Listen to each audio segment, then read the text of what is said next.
What's up, everybody? Welcome to the Halving Report podcast with myself, your host, Brad Mines. The price of Bitcoin is $16.5 thousand US, and there are 1 year, 18 weeks, 5 days, 11 hours, and 47 minutes left until the next Bitcoin halving, according to my brand new block clock mini by CoinKite. The Bitcoin maxi narrative is very loud right now as we see many big players in the crypto space dissolve and more Bitcoin maxis born. What is important to know is that through all these collapses, Bitcoin continues to mine block after block and strengthens its network. Today, we welcome Tomer Strolight to the show. Tomer is a very well-known writer in the space of Bitcoin. He has been seen on many popular Bitcoin mediums, including Bitcoin Magazine and What Bitcoin Did podcast by Peter McCormick. Tomer is extraordinarily clear and concise in explaining Bitcoin, and we are honored that he came on to our 75th episode of the Halving Report podcast. Welcome to the Halving Report. Thanks for doing this today, Tomer. Hey, happy to be here. If you don't mind, just starting off, tell us who you are, what you do, and how you got into the Bitcoin space. My name is Tomer Strolight. I write about Bitcoin mostly. I create some other content, some video. I collaborate with others to create some video content and some illustrated content, but mostly I'm a storyteller or a documenter, and I work for Swan Bitcoin most of the time right now. I also write occasionally for Bitcoin Magazine and a couple of other publications, and on my own as well. I'm the editor-in-chief, though, at Swan Bitcoin. And my journey into Bitcoin starts way back in 2013 when a friend told me, "Have you heard about Bitcoin?" And I said, "No, what is it?" He was a computer science major working on his PhD. And he said, "Well, it's like money on the internet that is issued by nobody, and nobody knows who created it. And here's the white paper." And that's pretty much all it took for me to start a journey down the rabbit hole that has gone in all kinds of crazy places and continues to.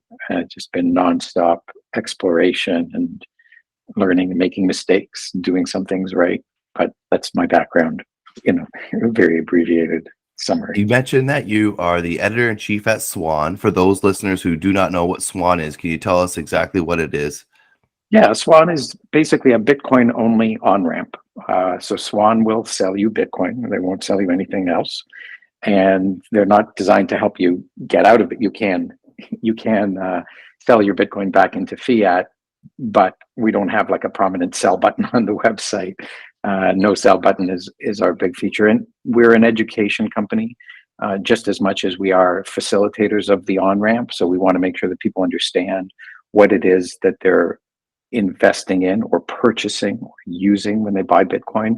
And we try to educate people to do what's best for themselves and for Bitcoin in purchasing Bitcoin. So things like self-custody. Swan does not charge a fee for anyone to take their coins off of the exchange. We encourage people to take self-custody. And when we do custody, it's not us who do the custody. It's a trusted custodian who uses a trust structure to custody the coins for people.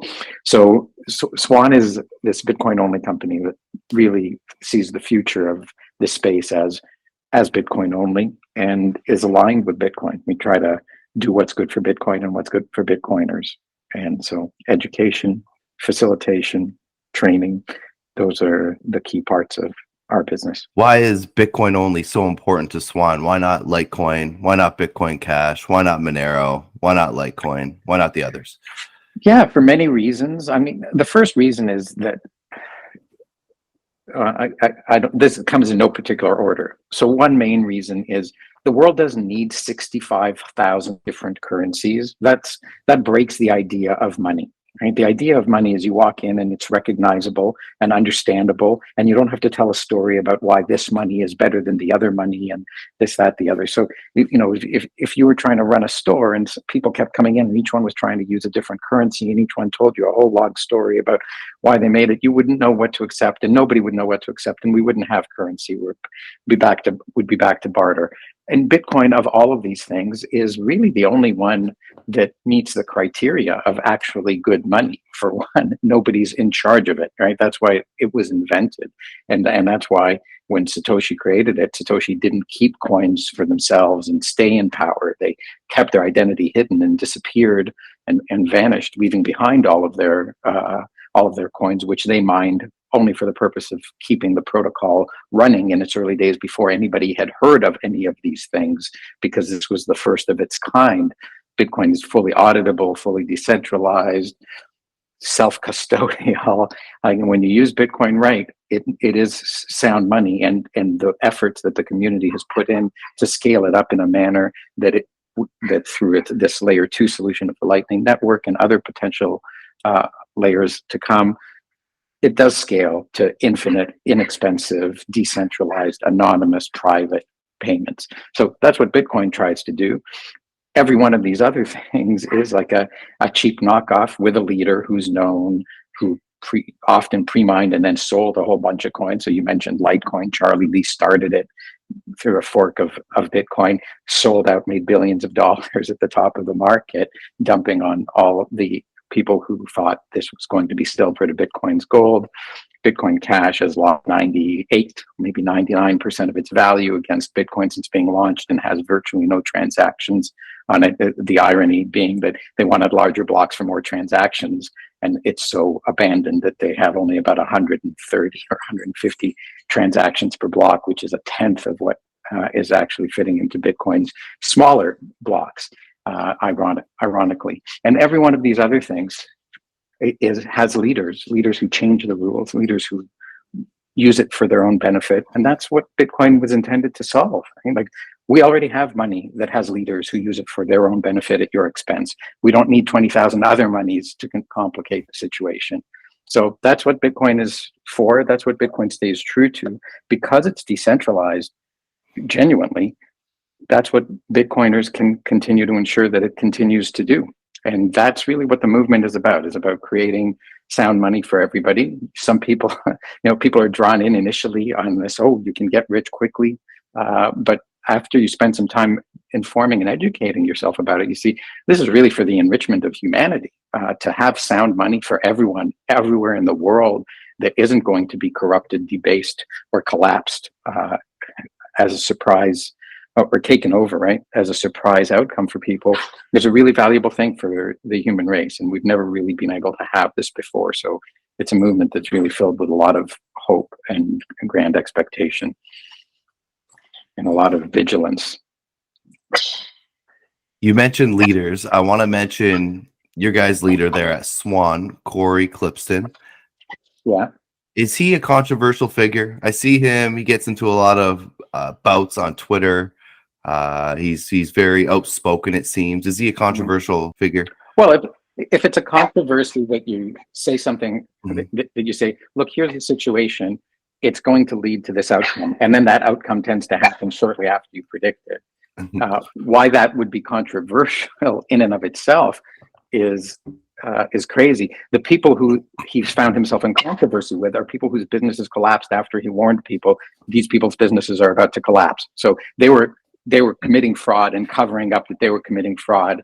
Shouldn't that be the controversy? Shouldn't the con artists who deserve to be in jail be considered controversial, and those people who call out frauds be considered the opposite of controversial? At least, like, how broken is the crypto space that people who are robbing their customers blind get to call the people who are calling them out for robbing their customers blind controversial?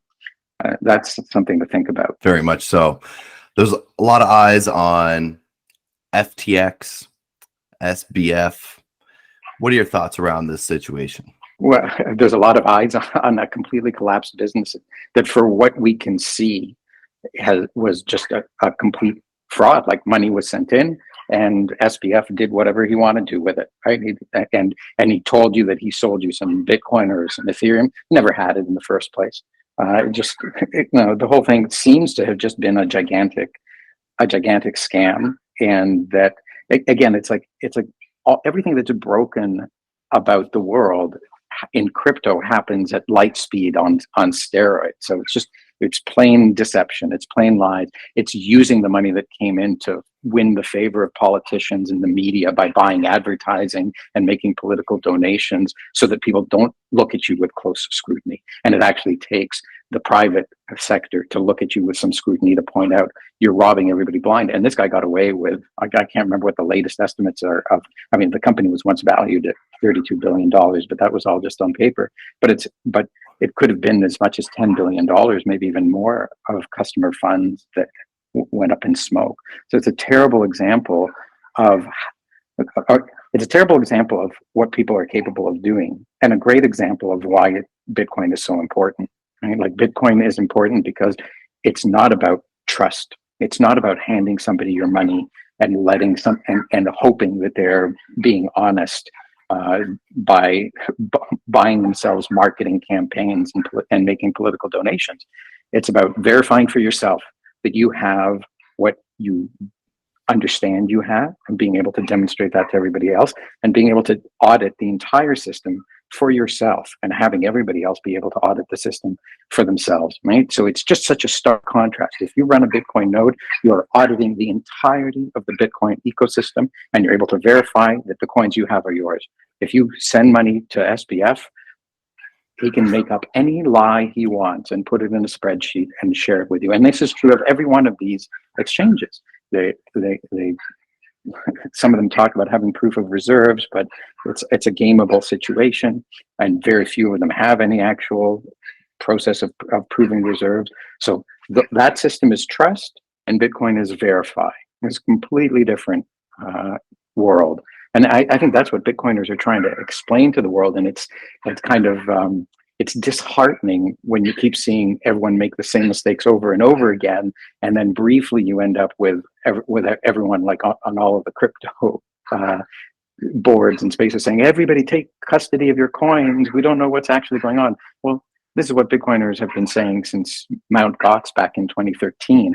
And when people don't appreciate that this is the only way to do this properly, they keep falling for the same shenanigans, the same errors, the same collapses. And these collapses just end up being bigger and bigger and bigger because more and more people get involved in the space. So it's like people know that there's something really magical here, but they keep getting tricked or fooled into the thing that's not magical at all. It's the same old scam of give me your money and I'll hold it for you and trust me. And then it turns out you shouldn't have trusted the person who said, give me all your money and I'll hold it for you and trust me. Bitcoin's the different thing here. It's take your money, trust no one, verify everything for yourself, be responsible for yourself. That voice and that narrative is very loud right now. And, partly why I wanted to speak to you, Tomer. You have a background in business, but you do a lot of philosophical writing. Was there some point where you kind of shifted gears, or was it kind of Bitcoin that led you down a more philosophical path? No, I was actually the person who introduced me to Bitcoin, introduced me to it in a philosophical subreddit about a particular branch of philosophy. So I've always been curious about philosophy. I didn't study it formally in school. I studied it informally while I was in business and listening to a lot of CDs and audio cassettes and things in my car as I drove back and forth to work, and reading a lot of books about the topic as I could. And so I've been able to try to bring a lot of the principles and ideas that I thought made sense in philosophy and try to reflect them around this new technology, around the principles of Bitcoin, but also around what Bitcoin possibly means to the human race from a philosophical perspective. And it's been really interesting, because I think, having done a lot of philosophical study, I've been able to connect on what I think are some of the strong points and some of the true points. So, like, one of my earlier, more well-read and impactful essays was called "Bitcoiners Are Not Toxic, They Have Integrity." And it was pointing out that what Bitcoiners get accused of, like controversy or toxicity, as you raised earlier in your question, it's like, that's not toxicity. That's integrity. That's Bitcoiners calling out liars for being liars, not compromising the integrity of the engineering foundations of Bitcoin for the sake of popularity or getting rich quick or some other compromise that will ultimately lead to the whole project failing, and hoping to get out before you collapse the bridge on everybody else. So Bitcoiners are in it for the long run. They have integrity. this invention is an extraordinary, some people argue it's a discovery rather than an invention. We don't have to go down that rabbit hole, but like it's an invention that is unique in this space, and none of the other cryptocurrencies are aiming to pursue the goals that Bitcoin was created to pursue and continues to pursue. And sadly, virtually all of them have as their true goal the enrichment of their founders at the expense of their users. And so that's why so many Bitcoiners are issue such loud warnings about crypto. And that's why Bitcoin, not crypto, has become a very loud voice in the community. I saw you doing the For the Love of Bitcoin podcast. You know, what have you learned by doing your own podcast in the Bitcoin space? It's a great question. I think when you have a dialogue with other people, as you and I are doing about Bitcoin, and you put it out in front of everybody else, you subject yourself to scrutiny. To you're making transparent your thoughts and ideas, and that is something that, in some cases, ought to keep you honest and ready for criticism, if that's what you're after. And so I think for me, it helped me explore all sorts of ideas that I had as seeds of ideas in my mind and wanted to discuss with other people, so we could develop them and see, like, does this dog hunt, right? Is there merit to this idea or not? I think there's the flip side of this, which is many podcasts are intended to generate revenue for their creator, which is reasonable, but they do so on the basis of receiving advertising and then uncritically promoting things that generate money for them, many of which have turned out to be scams. So for me, the podcast was not a business; it was just a forum. It was like a public forum for discussing ideas. And it turns out that it's kind of hard to make money in the space without taking sponsorships from businesses that ultimately turn out to be shady or worse, or just bad ideas. Yeah, or even incompetent companies with, all it takes is one malicious actor, right? Yeah. Well, listen, incompetence there's a spectrum there. Like the incompetent to some degree know they're incompetent, right? SBF, as this example, who paid outrageous amounts of money for advertising to cover up the actual capabilities and to pay for a promo of himself to suggest what a nice, altruistic, vegan, or whatever, like he was doing it to cover up at some level of conscious knowledge that he wasn't doing a video to say, look at how well we run our business, look at the audited financial statements, look at all these assets that are here and verifiable. It was like a distraction from fraud, right? And so there's more than incompetence there, and these two things go hand in hand. And yes, it's a spectrum, and not everybody's aware of every mistake that they're making. So incompetence is ultimately not terribly excusable when the incompetence is so criminally negligent that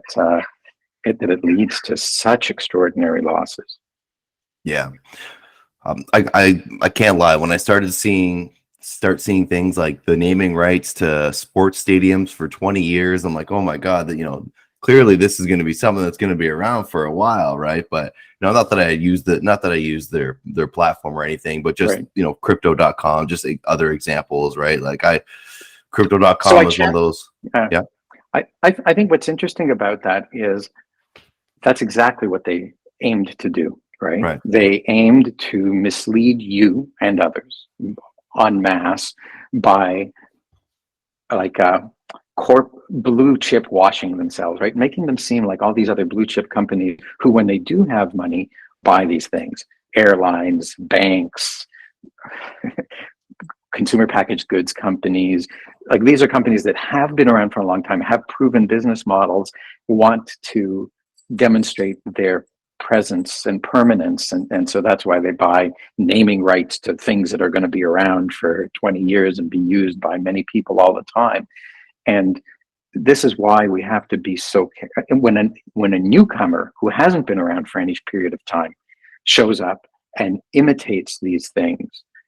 It's important to think critically and say, this isn't the same as the other things. It's something trying to imitate these other things, and I ought to be cautious. And again, to the extent that you yourself or your listeners are paying attention to this, like, this space is very new, and people who are claiming big things and crazy expertise need to really be reviewed critically. There's just so much hype, and so much of it doesn't stand the test of criticism that you don't understand how much risk you're getting yourself into when you believe that something is going to be around for a long time. Bitcoin has been around for 14 years. It's been up without any downtime for 13 of those years. The downtime events in total amassed like a few hours in all this time. The last 11 years, it's been up 100% of the time, and it hasn't broken any of the promises that were made in the white paper. The supply cap is in place. Your ability to keep your own custody and verify everything is still in place. The blocks come every 10 minutes. There's nobody in charge of it. There's nobody who works for it. It hasn't. There's no foundation that's in charge of it. Nobody can stop it. Like, these are really important promises that aren't just thrown in the air. You can verify why they work, and you can look to reality and see that it does work. With all these other things, if you go back 2 years, 1 year even, and hear what their narratives are, they're consistently changing, and the platforms are consistently changing, and the promises are consistently changing. So it's like dealing with again, as I say, it's like the rest of the world on steroids, right? Politicians go through 4-year election cycles typically to make their promises and then break them and then change them. In crypto, it's like it's an ever revolving door of promises being made and broken, and saying, well, don't worry about what we promised last year. This year we've got a fancy new technology, zero knowledge, roll up proofs, which were never part of any original roadmap. But as long as we keep changing the story, people can get excited about it. So watch out for changing narratives. They're going to take your money with them. Can you tell us about your new book, Why Bitcoin? Sure. This is a book that I published in April of this year.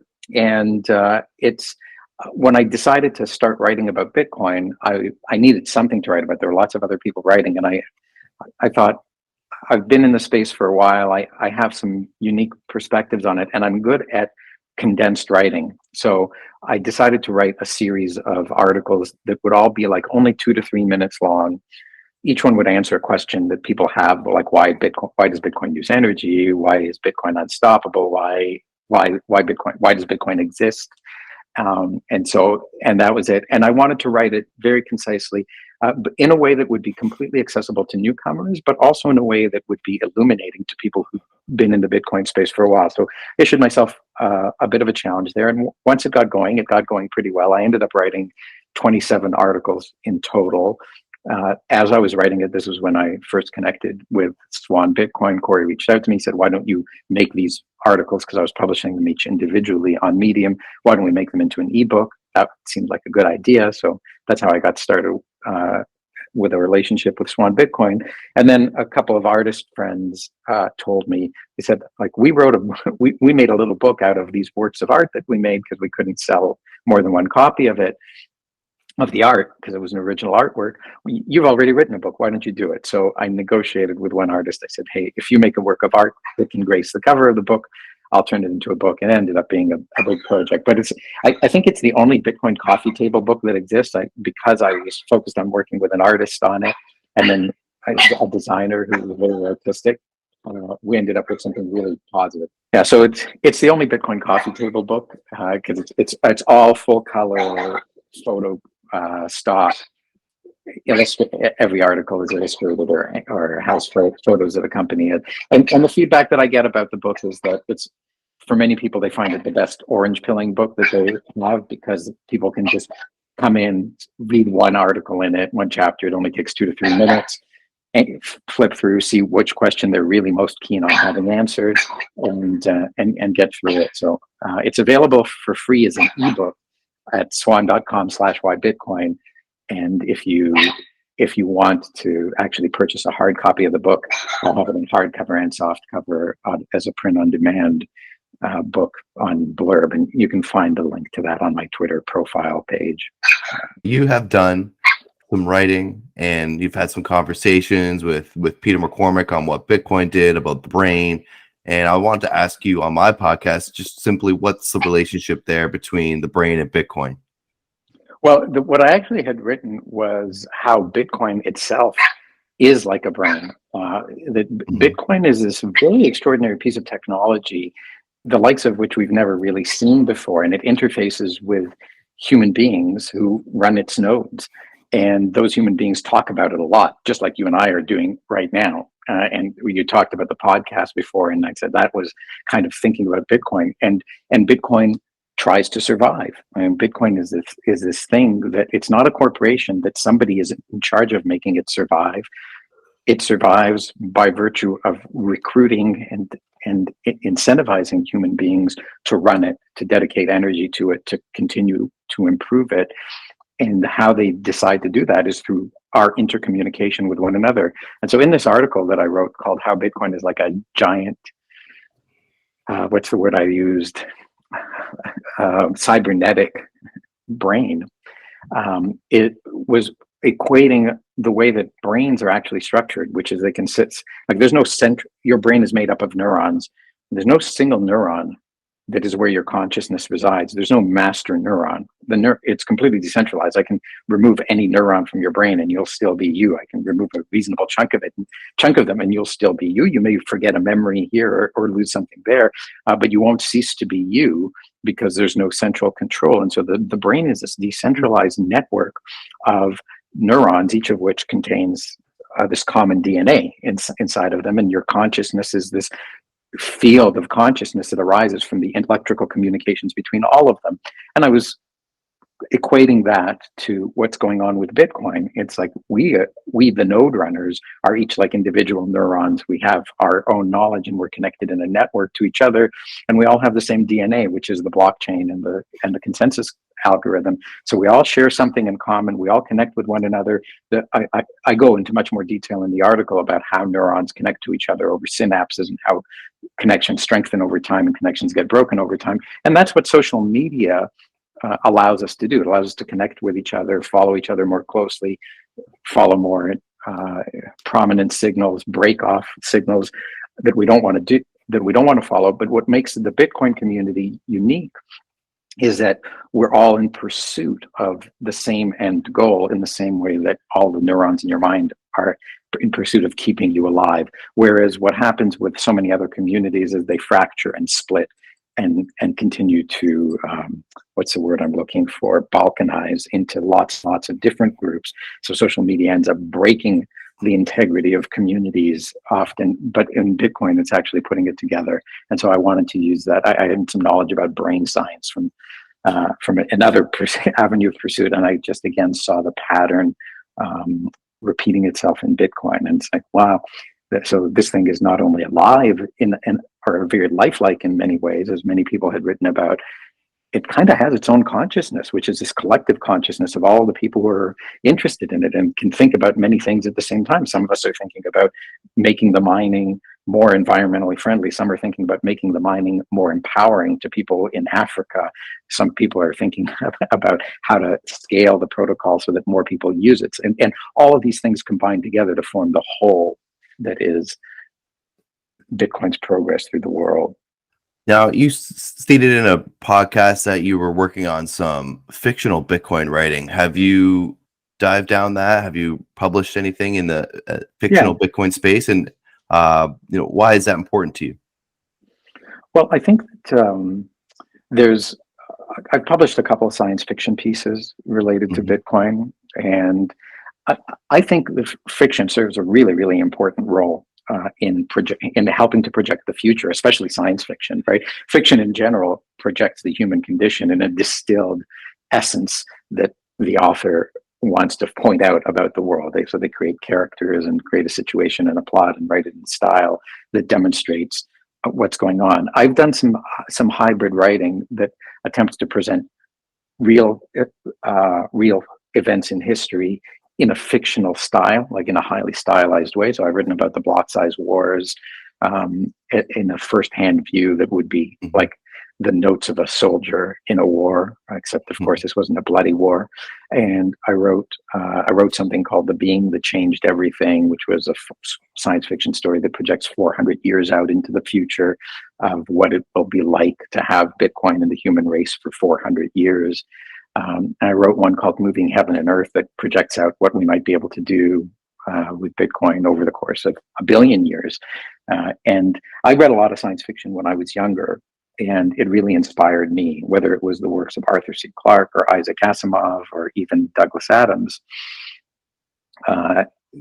It just showed the grand scope and grand beauty of the universe that is within our reach if we're smart enough and stable enough. And so I think Bitcoin is the most sci-fi technology I've seen in my life. Right? I've written one article that again kind of borders on this called Why People Wonder If Bitcoin is Alien Technology. It's a pretty popular article. People really enjoy it because I point out what's so unique about Bitcoin. Like it does 4 things that no other invention before on Earth has done, and does it in kind of spooky, eerie ways that make people go, hold on, like this is not like any technology we've ever seen before. That would make some people kind of scratch their head and ask, maybe it's not of earthly origin. And so it's fun. Maybe the short answer is I think it's a lot of fun, but it's also thought-provoking. Yeah, no, it does seem very interested to see, how Bitcoin can play out, in a longer term with the human race. Like you've stated earlier in the podcast, it's such a new technology, and a lot of people are yet to realize that. I saw you wearing a Tahini's t-shirt, so I was wondering, or some sort of shirt. Have you been to Canada? Have you been to the restaurant?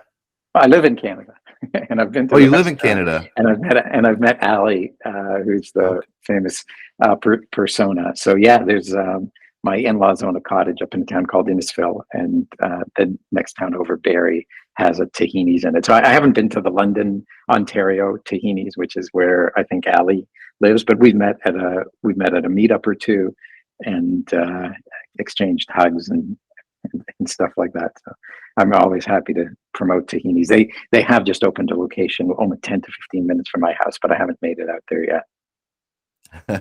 That's awesome. Yeah, I know I did have Ali on the podcast too, right after he sat down with Pierre Poilievre. We had a little interesting conversation. Right. So I met him the same day that he met Pierre Poilievre. There was a meetup that night, and that was the first time he met.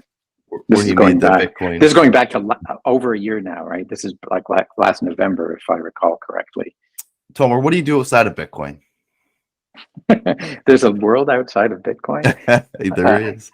I have a family. Yeah, I have a family. I have 2 kids in their 20s. I'm married. I have a couple of dogs, which you've probably heard barking throughout this podcast, and then I have an extended family. I mean, my hobbies are I live in Canada, but I'm really much more of a summer person. So I really enjoy the summer. I love doing stuff on the water. I mentioned my in-laws have a cottage that's on one of these amazing lakes in Ontario, and so we've got a couple of boats and just enjoy the water as much as I can. I do like to travel, although that's obviously been hard to do these last couple of years with the world being in the state that it's in. And I really enjoy reading and science fiction, and so starting to become a writer is actually turning me towards being creative rather than just a consumer of science fiction. About Swan, what countries are you guys operational in? Well, for just ordinary everyday purchases, the United States of America is where most of Swan's business is. But for people who are buying larger amounts of Bitcoin, we have a service called Swan Private, which is available to anyone anywhere in the world. As long as they have access to the ability to wire money, we can help them and support them. So that's that. And there's lots of other business lines. Again, most of them starting in the United States, but spreading out. And I expect will be available in most Western countries, certainly within this year, like probably a good deal sooner. Tomer, you gave me a lot to digest, so I'm going to thank you again for your time and for coming on to the Halving Report. It's always awesome to meet a fellow Canadian Bitcoiner, so close to home here. Can you leave me and my listeners with some words of wisdom? If not, maybe just tell us where we can follow you and learn more. Sure. Maybe I'll do a little bit about, like, is Bitcoin not crypto? If you just want to keep it simple, and not your keys, not your coins, right? All of these statements have affirmatives and nots in them. Like, take custody of your if you're going to be in this space, Bitcoin's the right answer, and take custody of it. Look and spend the time learning. Right? This isn't a trivial thing. There's a big thing going on. Easiest place to find me is on Twitter. Just search Tomer Strolight Twitter, but it's at Tomer Strolight, TomerStrolight. I'm also tomerstrolight.medium.com if you want to read some of my other articles. Swan.com/signal is the Swan blog, where you'll find many of my articles and the articles that the team at Swan and contributors to Swan have put on. And if you want, I have been involved in making a film, and there's probably another short one coming out, but a film called Bitcoin is Generational Wealth. And if you Google that, maybe put the word YouTube after it, it's just a 14.5-minute film that, again, someone might argue is a little bit science fiction-y, talks about the history of money over the last 100 years and the history that it might experience over the next 100 years. Right. I did watch that on YouTube. It's it seems like a realistic, something realistic in Bitcoin's future. But I guess there's, if you're talking about the future, there's some sort of speculation, is no one can fully predict the future. But that's why I say people at first said, what a nice documentary it is. It's like, well, I didn't travel to the future. I speculated about the future. So that's why it's speculative fiction to science fiction. So it's like, it's half documentary maybe and half speculative. Speculative hopefulness, and I think, for a lot of Bitcoiners who really connected with its vision, it's like, we're not going to get to live another 100 years, but we can hope that the next 100 years looks like what we portray in that film, and we can work towards it. Absolutely. Tomer, I appreciate your education and your insight and all the work you do for the space. Very eloquent. I'll be in touch about the podcast and when it's coming out. And thanks again. Yeah, thanks for having me, Brad. Thank you all for listening to the Halving Report podcast. Please like and subscribe to the show. Check out the show notes below. Share it with a friend, and we'll see you back next time.